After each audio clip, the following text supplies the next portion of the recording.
Hey everybody, so we're going to move on to our next tip. And our next tip is this: have your IT department create a generic email for your freight providers.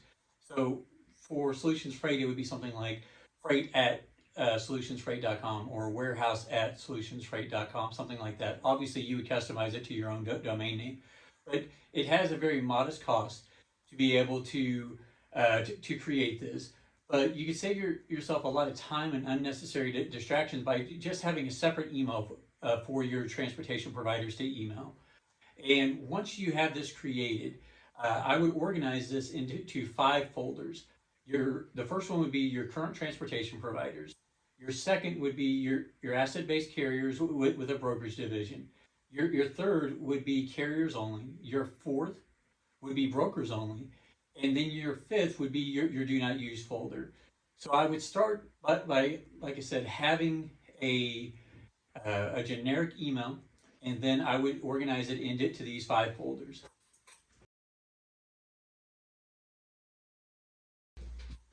Okay, so you've had your IT department create your generic email. You've organized it into the five folders that I told you. Your current transportation providers, your asset-based or your carriers with a brokerage division, then your carriers, and then your brokers, and then of course your do not use list. Now, what should you do? How should you process this?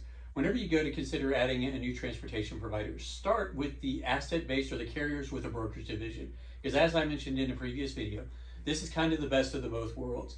You get access to a carrier directly, but they also have a brokerage division to be able to cover your freight in the event that they don't have capacity. So that's one advantage to being able to do that. Other advantage is to going with this setup is you can now give multiple people access to this email. It's not your personal work email. It's one specifically set up for freight just to be able to catch all of these emails.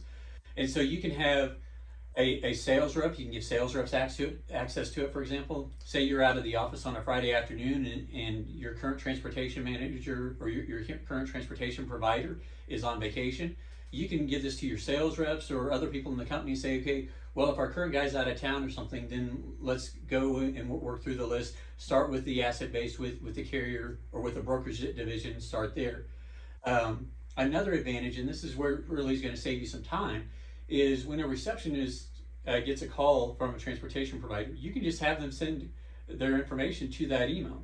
And if this cuts down on 50, 60, 70% of the emails that come directly into your email box, possibly more, that's a significant time and distraction savings for you, because you can go into this email box, say once a week, once every 2 weeks, organize it real quick from all of the emails that you've gotten, and you'll have your different folders and stuff, and it can be a real time savings whenever you organize it and manage it correctly.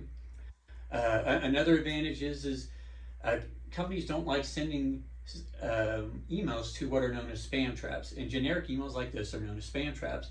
And so, spam traps are obvious, what they are. They're emails designed to collect spam.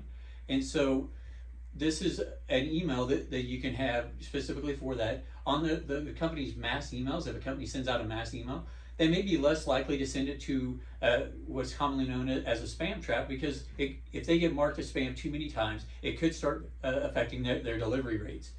A good sales rep can still find ways around these generic emails, but it is a good way to be able to catch some of these emails so that it doesn't make it into your direct email.